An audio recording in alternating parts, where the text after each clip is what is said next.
A paz do Senhor Jesus Cristo para você que está ouvindo esse áudio. Quero compartilhar com você uma porção da Palavra de Deus que encontra-se no livro de Gênesis, no seu capítulo 11, no seu verso 9. Diz assim: Chamou-se-lhe por isso o nome de Babel, porque ali confundiu o Senhor a linguagem de toda a terra, e dali o Senhor os dispersou por toda a superfície dela. Tenho certeza que em algum momento da sua vida você já ouviu falar da famosa Torre de Babel. Essa torre, ela estava sendo construída pelo povo à época que tinha uma intenção em seu coração de chegar aos céus, de tocar na plenitude os céus. Porém, o povo à época foi observado por Deus que em seus corações havia algo de prepotência, de arrogância. Deus viu no coração de cada um que estava com esse intento que eles queriam ser, de certa forma, igual a Deus. E todas as vezes, na palavra, na Bíblia Sagrada, quando você lê, quando você estuda, todas as vezes que os homens, que os anjos quiseram ser igual a Deus, as consequências em suas vidas não foram consequências muito boas. Muito pelo contrário. Porque a palavra de Deus diz que o Senhor não divide a sua glória com ninguém. Só existe um Deus, só existe um Senhor, só existe um caminho, que é Jesus Cristo. E Ele não divide a glória dele com ninguém. Ele abençoa as pessoas, abençoa as vidas por meio da sua glória, por meio do seu poder, do seu infinito amor. E esse povo estava unido, esse povo estava coeso. E o que tornava esse povo coeso à época era a linguagem, era a forma de se comunicar. E eles se comunicavam de uma forma tão intensa, tão transparente, que eles estavam fazendo esta torre, e essa torre já estava numa altura considerada. E quando o Senhor, Deus de Abraão, viu no coração deste povo este intento, o Senhor os confundiu. E qual foi a maneira que Deus utilizou para confundir esse povo que estava com intento no seu coração de ser igual a Deus? Deus confundiu na linguagem. Deus atrapalhou a comunicação entre eles, onde eles não conseguiam mais se entender, porque cada um começou a falar numa linguagem diferente, estranha para outros. Não conseguiam se comunicar e automaticamente não conseguiam ter uma unidade para dar prosseguimento àquele intento que estava no coração de cada um deles. Deus agiu na comunicação para tirar do coração do homem o intento de ser igual a ele. Isso é muito importante.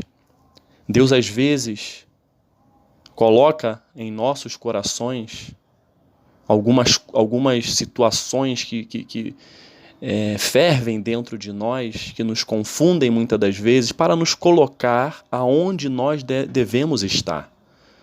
Quando o homem começa a se sentir dono da sua situação, dono de si mesmo, prepotente, arrogante, soberbo, Deus permite algumas coisas acontecerem em suas vidas para que eles venham a entender qual é a posição dele, qual é a nossa posição.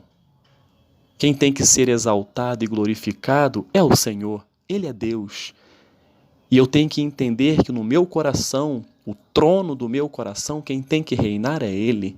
Quando o egoísmo, quando a soberba, a prepotência toma conta do nosso coração, automaticamente a gente está excluindo Deus de lá.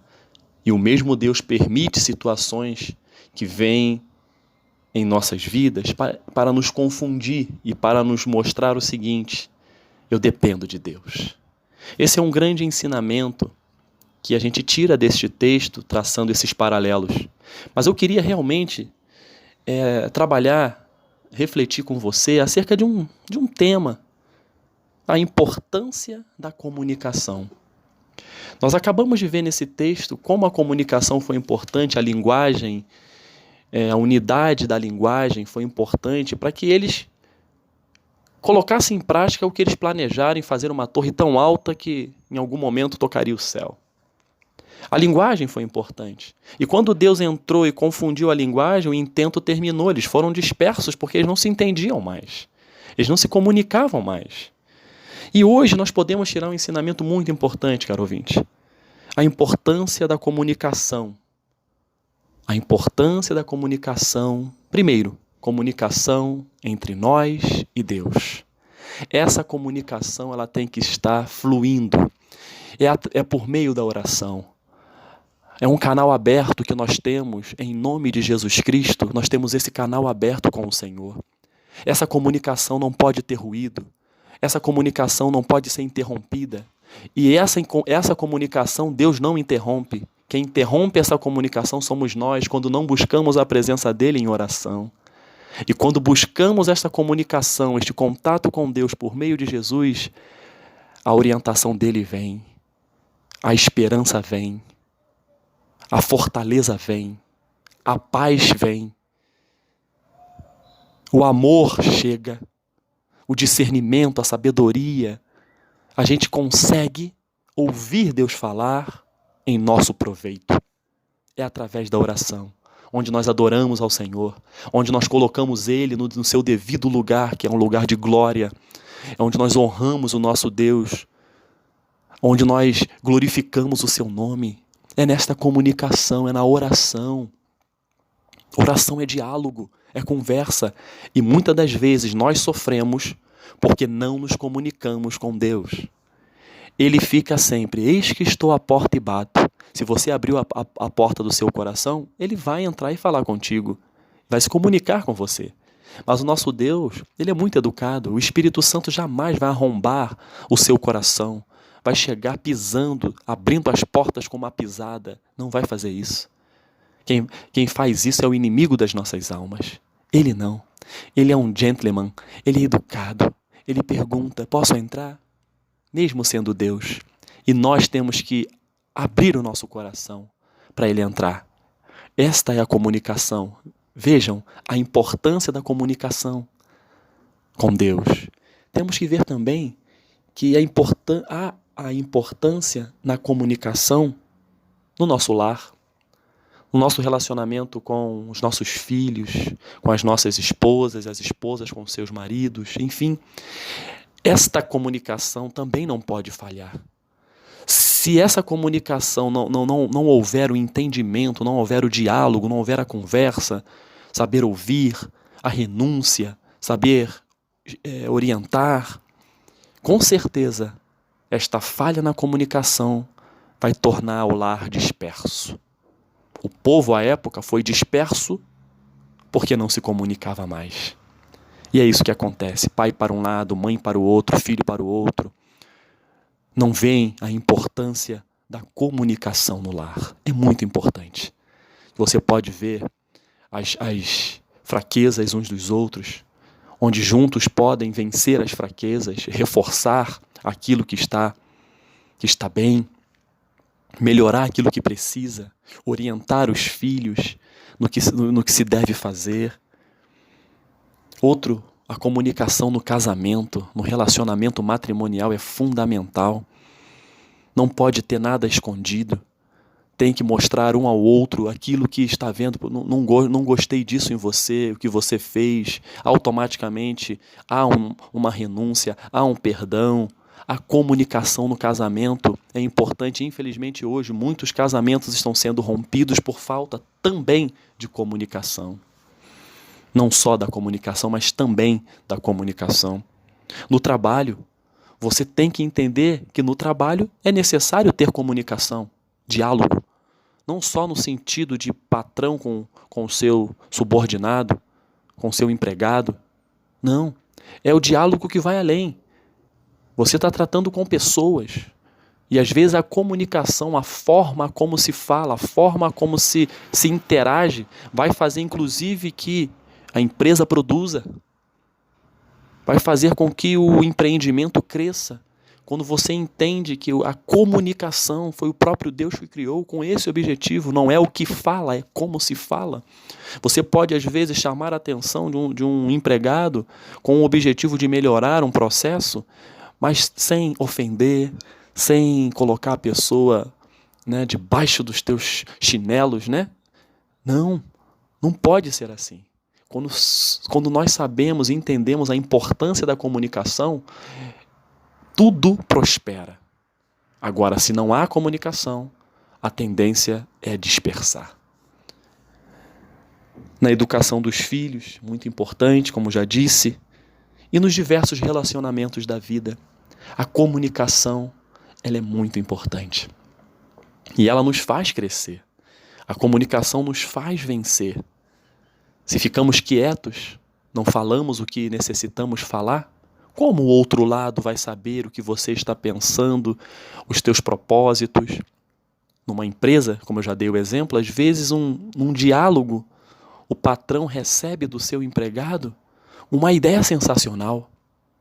Então nós temos que valorizar a comunicação em todos os níveis, não só para cima, mas para baixo, num bom sentido, e para os lados. A comunicação é que nos faz crescer no sentido de ter conhecimento, de passar conhecimento.